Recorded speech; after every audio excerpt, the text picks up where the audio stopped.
Avez-vous déjà prié sans ressentir une réelle connexion avec Dieu? Parfois, sans nous en rendre compte, nous risquons de commettre des erreurs qui rendent nos prières moins profondes et moins efficaces.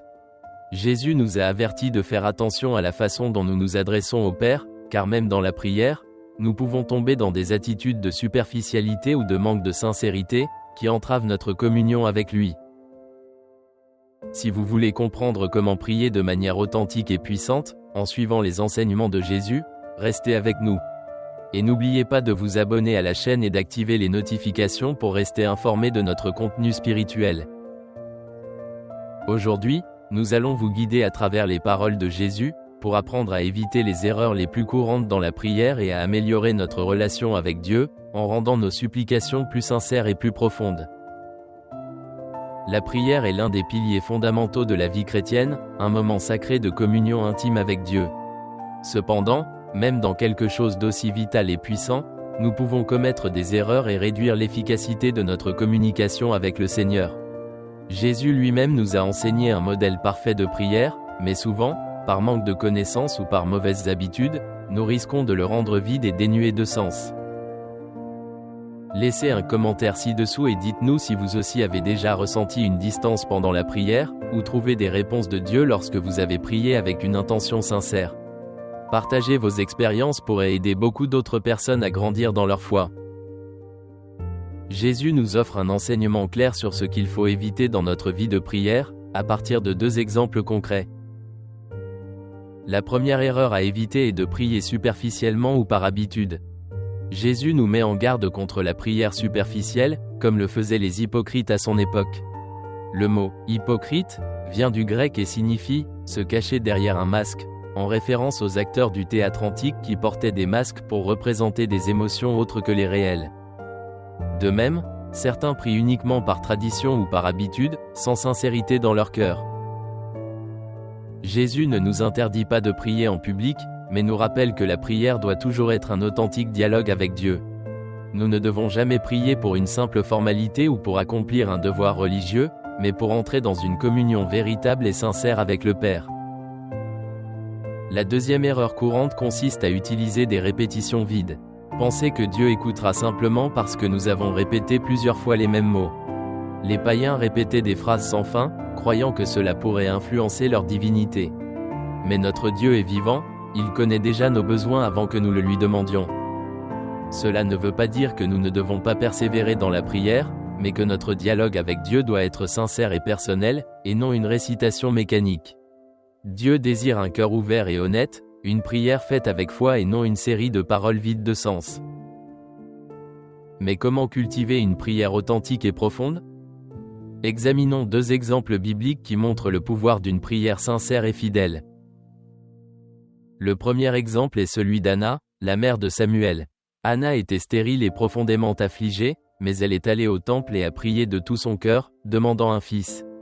Dieu a entendu sa prière et lui a exaucé le désir de son cœur, faisant d'elle la mère de Samuel, l'un des plus grands prophètes d'Israël. Cela nous rappelle que Dieu répond aux prières sincères faites avec foi et humilité. Anne ne se contentait pas de répéter des mots, mais elle épanchait son cœur devant Dieu, avec une confiance totale en sa miséricorde. Le deuxième exemple est celui d'Ézéchia, roi de Juda, qui se retrouve face à l'armée assyrienne. Face à une menace qui semblait insurmontable, Ézéchia se tourna avec ferveur vers Dieu, demandant son intervention. Dieu a répondu de manière miraculeuse, sauvant Jérusalem. Cela montre que Dieu entend les prières de ses serviteurs et intervient puissamment dans leur vie. Que pouvons-nous apprendre de ces exemples? Jésus nous enseigne à éviter la superficialité et les vaines répétitions dans la prière. La prière doit être un moment de connexion authentique avec Dieu, une pratique sincère, libre de formalisme ou d'automatisme. Lorsque nous prions, nous devons parler à Dieu comme nous le ferions avec un ami proche, avec un cœur ouvert et sincère. Un autre point important est de prier avec foi, sans aucun doute. Le manque de foi peut être un obstacle important dans la prière.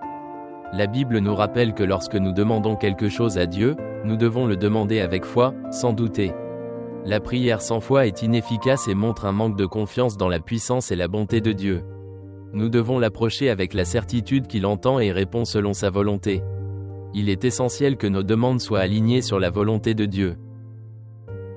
En fait, prier avec foi signifie accepter la volonté de Dieu, même si elle ne coïncide pas avec nos attentes.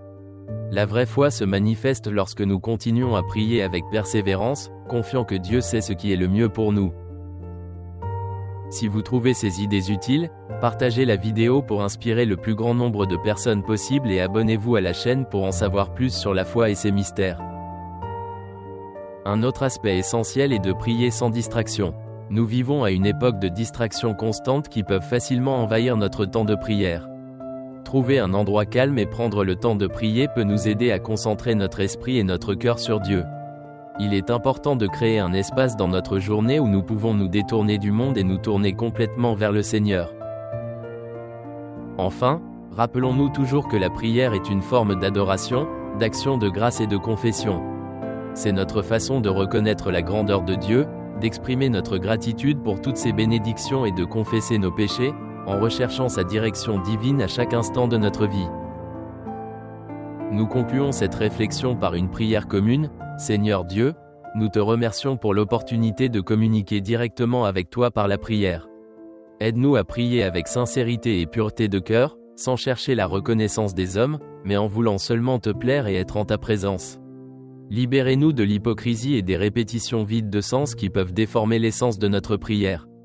Donne-nous, Seigneur, un cœur humble et une foi inébranlable, afin que nous puissions avoir pleinement confiance en toi et en ta volonté. Apprends-nous à prier selon tes desseins et à toujours rechercher ta direction dans tout ce que nous faisons. Amen.